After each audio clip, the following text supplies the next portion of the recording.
Assalamualaikum warahmatullahi wabarakatuh. Alhamdulillah wassalatu wassalamu ala Rasulillah wa ala alihi wa sahbihi wa man walah, amma ba'd. Muslimin dan muslimat rahimani wa rahimakumullah. Alhamdulillah, pada pagi ini sekali lagi Allah memberikan kita rahmat. Kita dapat diberikan lagi ruang oleh Allah untuk kita meneruskan pembelajaran kita berkenaan dengan Suratul Al-Kahfi. Pada pagi ini kita akan memasuki ayat yang ke-17.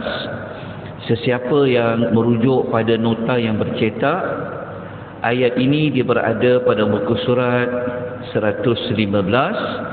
Manakala dalam soft copy PDF ia ada pada slide yang ke-230. Kita bacakan ayatnya terlebih dahulu. A'udzubillahi minasyaitonirrajim.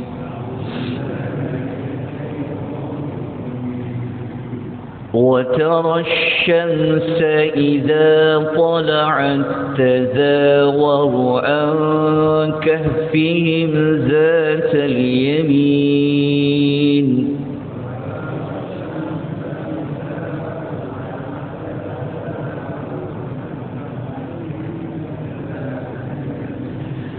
وَإِذَا غَرَبَتْ تَقْرِضُهُمْ ذَاتَ الشِّمَالِ وَهُمْ فِي فَجْوَةٍ مِّنْهُ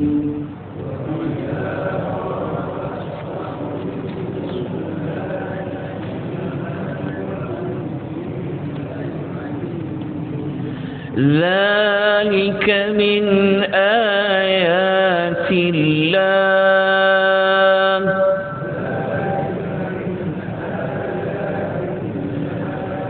مَنْ يَهْدِ اللَّهُ فَهُوَ الْمُهْتَدِ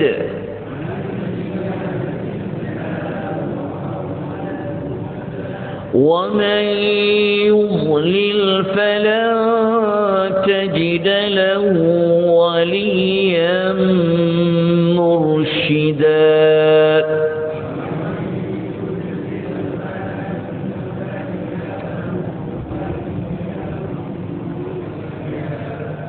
Okay, kita tengok terjemahan ayatnya. Dan engkau akan melihat matahari ketika terbit. Jadi ayat 17 ni tuan-tuan dan puan-puan, Allah memperincikan bagaimana kedudukan gua yang dicari oleh Ashabu Al-Kahfi. Kalau kita masih ingat ayat 16, mereka berdoa minta rahmat dan mereka berdoa minta petunjuk, kemudahan, perlindungan kepada Allah.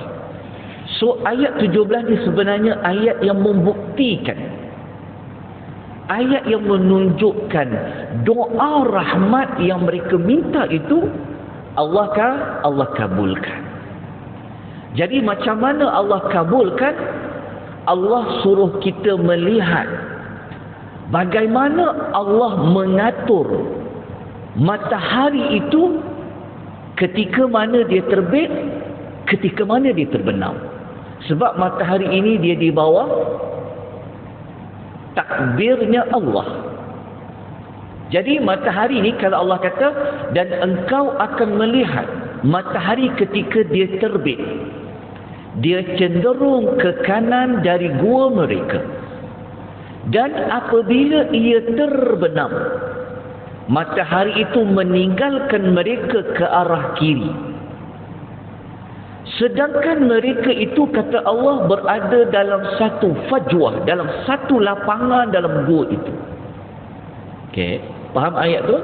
Maksudnya Allah Ta'ala cerita macam mana kedudukan mereka tu dalam gua. Mereka duduk dalam satu lapangan yang luas. Macam mana matahari itu ketika dia terbit dan ketika dia terbenam. Lepas Allah cerita tentang matahari ini, Allah nak tekankan tentang, Allah kata zalika. Allah kata yang demikian itulah sebahagian ayat-ayat. Ya, kita ambil pada rangkap ini. Kemudian Allah bagi tahu, siapa yang dapat hidayah oleh Allah, dialah yang akan mendapat kebahagiaan.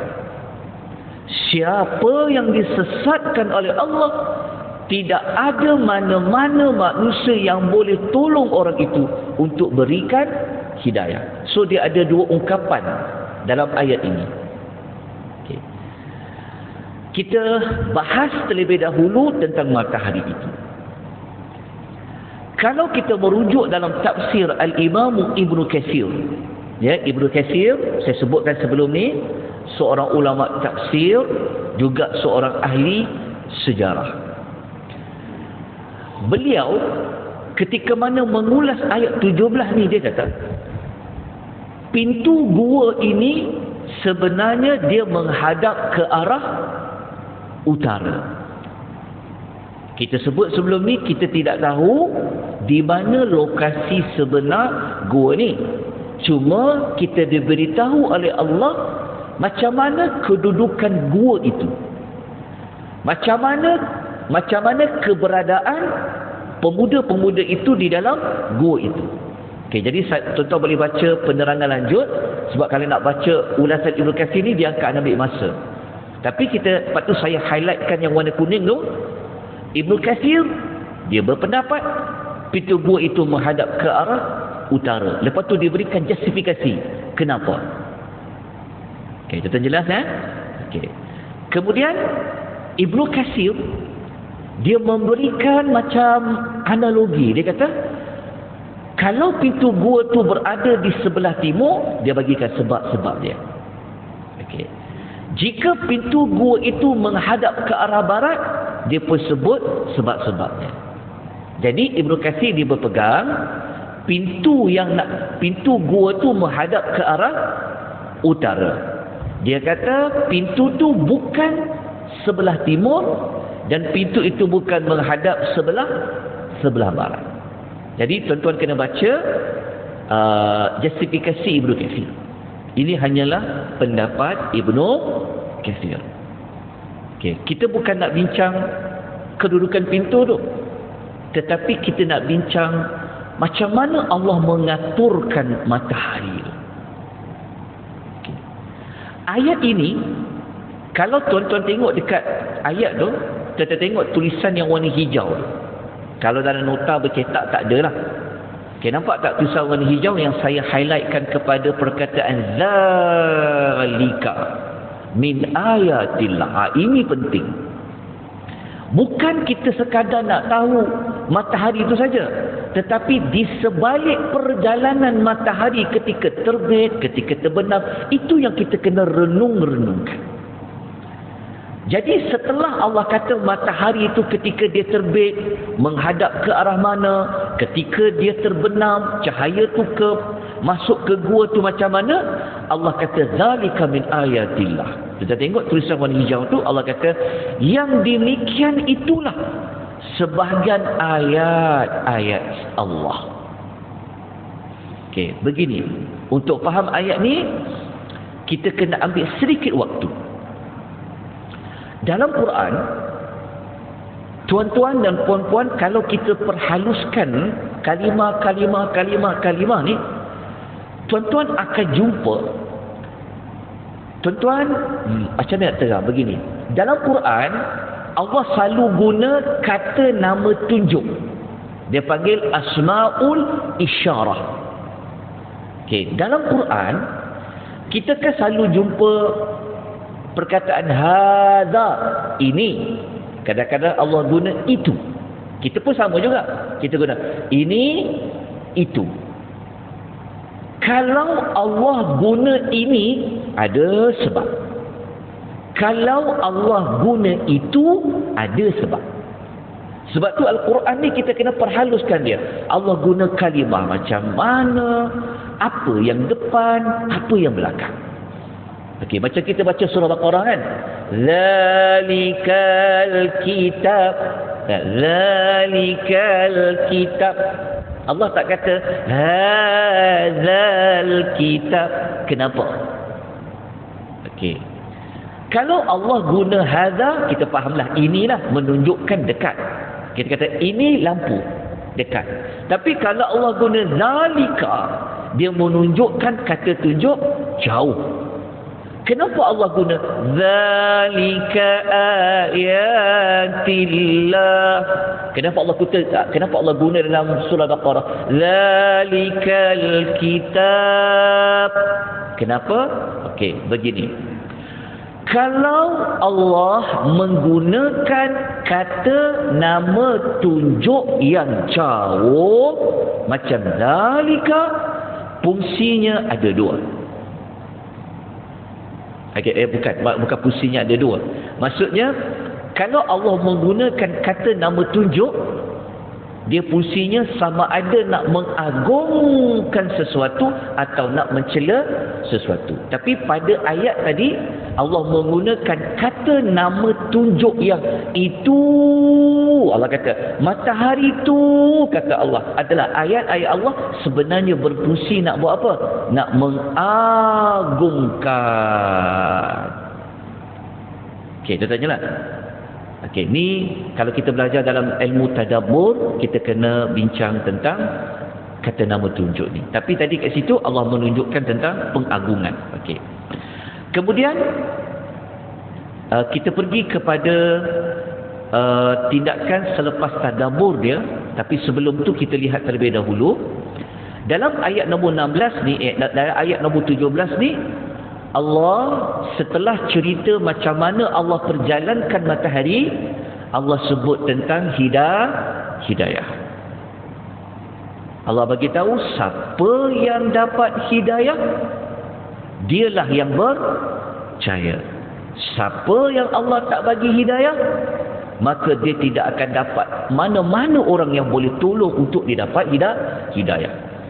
Jadi Ashabul Kahfi ini, kalau kita perhatikan cerita dia, mereka ini adalah pemuda-pemuda yang Allah bagi mereka hidayah. Okay. Hidayah yang pemuda tadi dapat, yang pertama iman. Mereka mentauhidkan Allah. Hidayah yang kedua, petunjuk yang kedua, Allah yang tunjukkan mereka nak bawa diri ke mana kalau nak mengasingkan diri. Allah bawa mereka pergi ke gua. Sebab pemuda-pemuda ni Allah yang bagi mereka ilham. Kita ni nak mengasingkan diri ni, nak ke mana? Maka mereka pergi ke gua. Allah yang tunjukkan dia. Okey. Jadi ringkasan daripada ayat ni kita dapat belajar, mula-mula Allah sebut tentang matahari, kemudian Allah sebut tentang hidayah. Jadi apa pengajaran yang boleh kita belajar?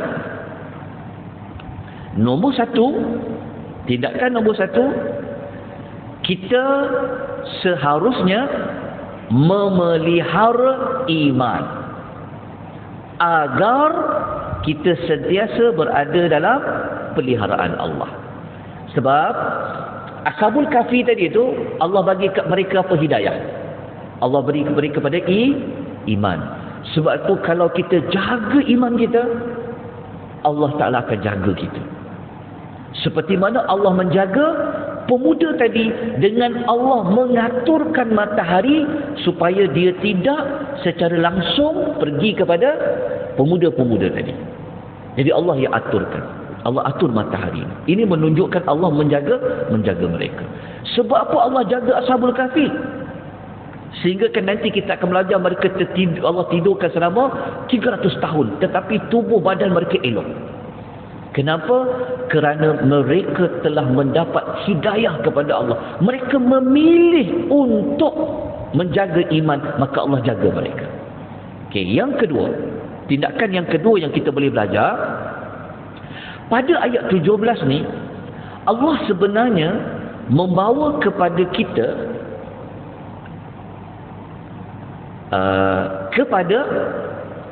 ni, kalau kita nak dapat petunjuk ni, kita dah dapat petunjuk, betul tak? Kita memilih untuk berada jalan itu. Tapi kalau kita nak dapat lagi, Allah tunjukkanlah kita. Maksudnya kalau kita nak minta Allah, ajar kita lagi, tunjukkan lagi. Maka salah satu caranya, kita kena selalu berfikir dan merenung ayat-ayat Allah. Maksudnya faham tak ayat-ayat Allah? Okey, kan tadi dekat ayat 17 Allah kata apa? Allah kata itulah sebahagian ayat-ayat Allah.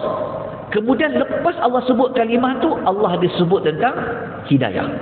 Maksudnya ada perkaitan ayat-ayat Allah dengan hidayah. Okey. Kalau kita nak semakin dapat petunjuk, maka kita kena selalu, ni yang teladan yang kedua tu, kita kena selalu berfikir tentang ayat-ayat Allah. Ayat-ayat Allah ni bahasa skemanya ayat-ayat Allah lah dalam Quran tu. Tapi dalam bahasa kita mudah adalah bukti atau tanda-tanda Allah itu berkuasa. Ni di sekeliling kita ni ada ayat-ayat Allah. Batang tubuh kita ni ada ayat-ayat Allah. Kita jangan faham ayat-ayat Allah hanya pada ayat Quran. Tak. Ayat-ayat Allah ni juga ada pada alam sekeliling. Betul tak pada diri kita ni ada ayat-ayat Allah? Tuan-tuan jangan salah kod Ayat Allah tu maksudnya pada diri kita ni kita boleh nampak kebesaran, keagungan Allah. Okey, dalam cerita tadi mana ayat Allah yang paling kita nampak? Yang menunjukkan Allah tu berkuasa. Tuan-tuan, sepatutnya teknik ini tuan-tuan dah gunakan ketika baca surah Yasin. Nanti kita akan ajar surah Yasin. Habis surah ni kita belajar surah Yasin. Tuan-tuan kan selalu jumpa ayat wa ayatun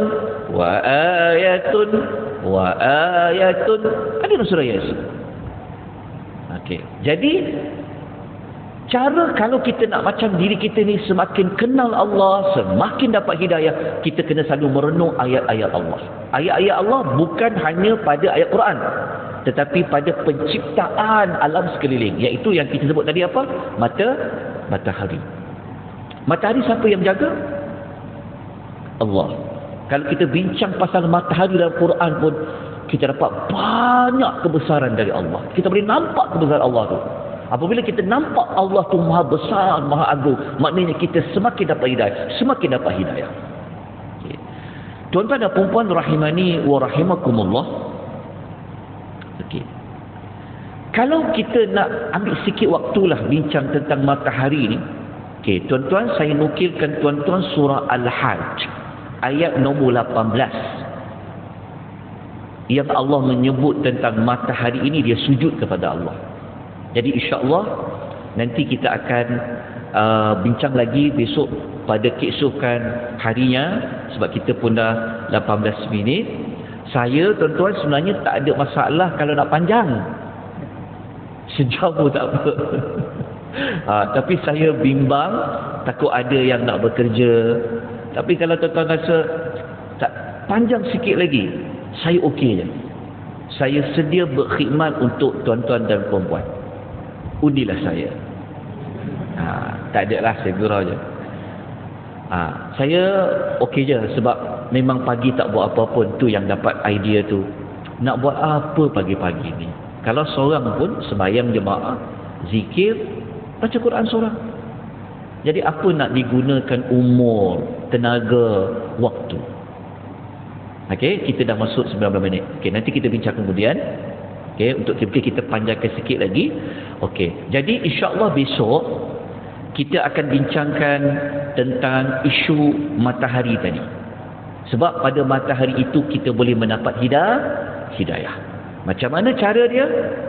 InsyaAllah kita akan lanjutkan lagi insyaAllah pada keesokan harinya. Kemudian kita terus sambung dengan ayat yang ke-18. Jadi cara yang paling efektif nak belajar, sila baca terlebih dahulu. Kalau ada lagi yang tak dapat nota, tolong maklumkan. Mana? Tolong maklumkan. InsyaAllah pihak masjid akan sediakan untuk tuan-tuan dan puan-puan. Jadi saya berhenti di sini. Moga-moga kita dapat manfaat pengisian kita pada pagi ini. Jaga iman kita supaya Allah sentiasa memelihara kita. Ambil kesempatan untuk merenung ayat-ayat Allah yang ada di sekeliling kita. Kita sudahi dengan tasbih kafarah. Subhanakallahumma wa bihamdika asyhadu an la ilaha illa anta astaghfiruka wa atubu ilaik. Wabillahi taufiq wal hidayah. Wassalamu alaikum warahmatullahi wabarakatuh.